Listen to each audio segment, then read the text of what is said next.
నమస్తే, welcome to our channel. నేను మెస్సేరి. చాలా వరకు అంటే చాలా మందిలో ఏంటంటే డౌట్స్ ఉంటాయి. ఏంటి మనకి హైదరాబాద్లో east zone, west zone, north zone అని ఉంటాయి కదా. సో ఈ జోన్ అంటే ఇటు సైడ్ పెడితే ఇన్వెస్ట్మెంట్ పెడితే మంచిది. ఇప్పటివరకు అయితే హైదరాబాద్లో వెస్ట్ జోన్ మాత్రమే చాలా అంటే పెట్టుబడులు పెట్టిన వాళ్ళకి పెరిగాయి. కాకపోతే ఈసారి ఏంటంటే నార్త్ ఈస్ట్ జోన్స్లలో మరి పెరిగే అవకాశాలు ఉన్నాయా లేవా? సో ఇది మనకి చెప్పడానికి మనతో పాటు ఉన్నారు ప్రముఖ రియల్ ఎస్టేటర్ అంటే చాలా వరకు తను ఒక గత 20 సంవత్సరాల నుంచి వెళ్ళి రియల్ ఎస్టేట్ రంగంలో దిగ్గజంగా ఉన్నారు. సో ఈరోజు మనతో పాటు మన స్టూడియోలో ఉన్నారు. తను ఎవరో కాదు, founder CEO of realtor oxygen అనమాట. తన పేరు వచ్చేసి సార్ పేరు వచ్చేసి డాక్టర్ నంది రామేశ్వరరావు గారు. నమస్కారం సార్. నమస్కారం సార్. ఇప్పటివరకు చూస్తుంటే హైదరాబాద్లో వెస్ట్ జోన్ ఇటు సైడ్ మాత్రమే ఎక్కువ పెట్టుబడులు పెట్టారు. ఇక్కడ మాత్రమే చాలా వరకు అంటే పెట్టిన వాళ్ళకి చాలా వరకు పెరిగింది. కానీ ఇప్పుడు కూడా చూస్తే నార్త్ ఈస్ట్ జోన్స్లలో పెడితే ఒకవేళ పెరిగే అవకాశం ఉందా లేదా? ఇప్పటివరకు నాకు తెలిసినంత వరకు అయితే పెరగలేదు. అసలు ఎందుకు పెరగలేదు మరి?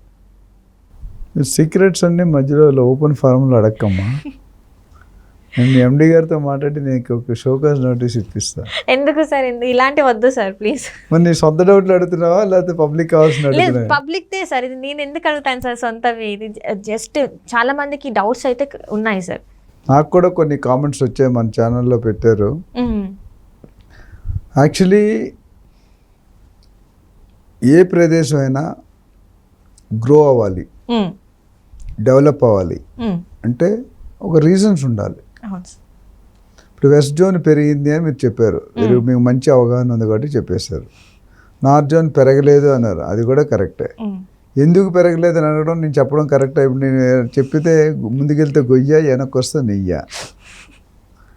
కానీ మాలాంటి వాళ్ళ కోసం మీరు చెప్తే చాలా హెల్ప్ఫుల్ ఉంటుంది సార్. ఎందుకంటే చాలా మంది ఇప్పుడు ఏంటంటే యంగ్స్టర్స్ ఎక్కువైపోయారు. వాళ్ళకి ఏంటంటే రియల్ ఎస్టేట్ రంగంలో పెట్టుబడులు పెట్టాలంటే మీలాంటి వాళ్ళ సపోర్ట్ చాలా అవసరం వాళ్ళకి. సో మీరు చెప్తే వాళ్ళు ఒక ముందు అడుగు వేయడానికి అవకాశం ఉంటుంది సార్. వెస్ట్ జోన్లో పెరగడానికి మనం గత అనేకమైన సందర్భాల్లో మాట్లాడుకున్నాం. There are 10 reasons.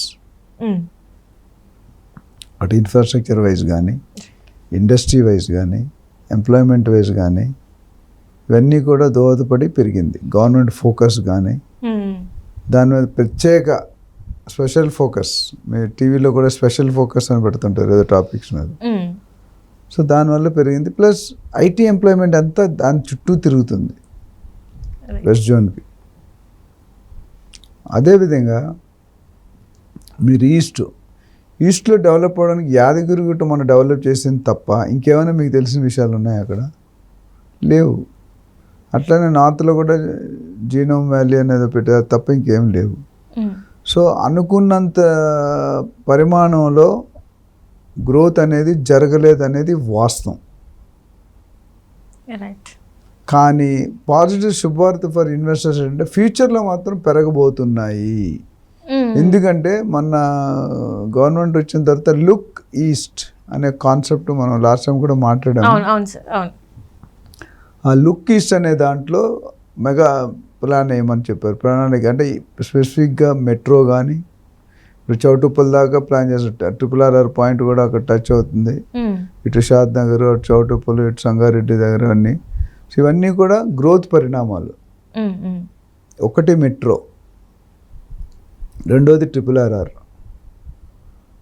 మూడోది కొన్ని industry, sports city, health city, industrial Jones, special economic zones ఇవి ప్లాన్ చేయమని ఆదేశాలు ఇవ్వబడ్డాయి. దానికి అంటే అది ఇచ్చారంటే స్టార్ట్ అవ్వదు.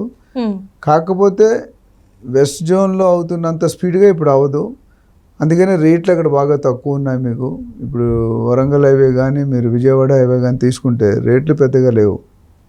రామోజీ ఫిలిం సిటీ తప్ప ఆ రోడ్లో ఎక్కడి వరకు పెరగలేదు కదా.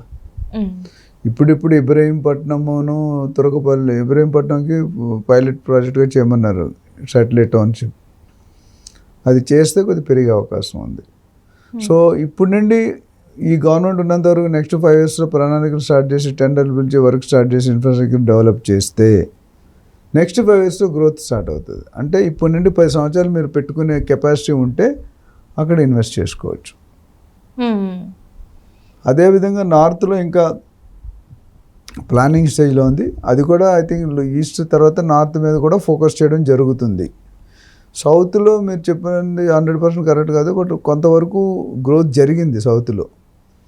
మొన్న ఫార్మాసిటీ తీసేయడం వల్ల కొద్దిగా డిస్టర్బ్ అయింది. తుక్కుగూడ వరకు ఆల్రెడీ బాగా హైప్స్ ఉన్నాయి, రేట్లు అంతా 60, 70, 80,000 అమ్ముతున్నారు తుక్కుగూడలో. దాని తర్వాత వచ్చేది మీకు కందుకూరు, యాచారము, కడతాలు, అమంగలు, కలవకుర్తి ఈ రోడ్లు ఉన్నాయి. సో అది టెంపరీ గ్యాప్. ఒకసారి 6,000 acresలో green city, mega green city plan చేయమని ఆదేశాలు ఇవ్వబడ్డాయి. అదేవిధంగా నాకు ఊహ ఉన్నంత వరకు ఫార్మాసిటీ ఒక పార్ట్ అక్కడ రావచ్చు అని నేను అనుకుంటున్నాను. ఎక్కడ శ్రీశైలం హైవేలోనే మొత్తం 20,000 ఎకరాలకి ఒక 10-12 శాటిలైట్ టౌన్షిప్స్ చేయమన్నారు. శాటిలైట్ టౌన్షిప్స్ చెప్పారు, అట్లనే ఫార్మా క్లస్టర్స్ అని చెప్పారు, ఫార్మా విలేజెస్, ఫార్మా. సో మన ఓఆర్ఆర్ అనేది 165 kilometers స్ప్రెడ్ సర్కిల్, RRR అనేది 330 kilometers స్ప్రెడ్. సో ఓఆర్ఆర్కి RRRకి మధ్యలో ఇవన్నీ కూడా వచ్చే సందర్భాలు ఉన్నాయి, అవకాశాలు. అంటే మొత్తం స్ట్రెయిట్ మొత్తం మీకు కవర్ అవుతుంది, అంటే ఆ మధ్యలో. ఇప్పుడు ఇంకో విషయం ఏంటంటే, మీకు రేవంత్ రెడ్డి గారు స్టేట్ని 3 విధాలుగా విభజించారు. ఒకటి అర్బన్ ఏరియా, ఇంకోటి సబర్బన్ ఏరియా, ఇంకోటి రూరల్ ఏరియా. అర్బన్ ఏరియాలో ఆల్మోస్ట్ గ్రోత్ జరిగిపోయింది, ఆల్మోస్ట్ 70-80%. ఇప్పుడు గ్రో అయిపోయి శాటిలైట్ టౌన్షిప్ కానీ, శాటిలైట్ సిటీలు కానీ, అంటే ఫార్మా క్లస్టర్స్ కానీ, హెల్త్ సిటీ కానీ, స్పోర్ట్స్ సిటీ కానీ, ఎస్సీజెడ్లు కానీ, ఇవన్నీ కూడా ఈ నెక్స్ట్ దీంట్లో రాబోతున్నాయి. అండ్ సీఎం రేవంత్ గారి ఆకాంక్ష ఏంటంటే, అంటే ప్లానింగ్,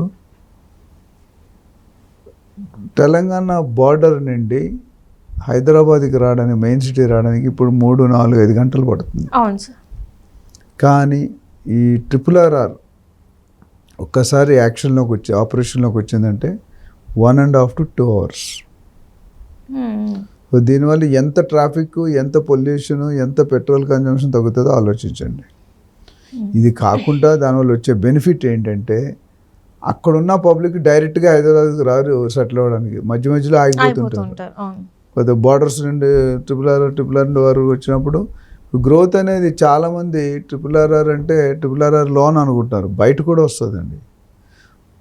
ఇప్పుడు రోడ్డు ఉందంటే రోడ్డుకి ఇటు అటు కూడా డెవలప్మెంట్స్ ఉంటాయి. మీరు ఈ రోడ్డు ఉంది, మీ రోడ్డుకి అటు ఇల్లు ఉన్నాయి, ఇటు ఇల్లు ఉన్నాయి. కొంతవరకు 3 to 5 kilometers రెండు పక్కలే డెవలప్ అవుతుంది. So RRR is going to play a major vital role.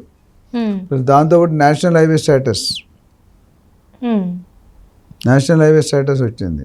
So east plus north మీకు ఏమవుద్దంటే స్లో వేలో పెరుగుతుంది. ఫస్ట్ ఈస్ట్ మీద అటాక్ చేస్తున్నారు, కొన్ని రోజులు అయిన తర్వాత నార్త్ కూడా అటాక్ చేసినప్పుడు ఇప్పుడు ఎవరైతే డబ్బులు ఉండి కొనుక్కుని ఒక 10 సంవత్సరాలు నేను డిస్టర్బ్ చేయకుండా ఉంటాను అంటే మాత్రం ఈస్ట్లో ఇన్వెస్ట్ చేసుకోవచ్చు.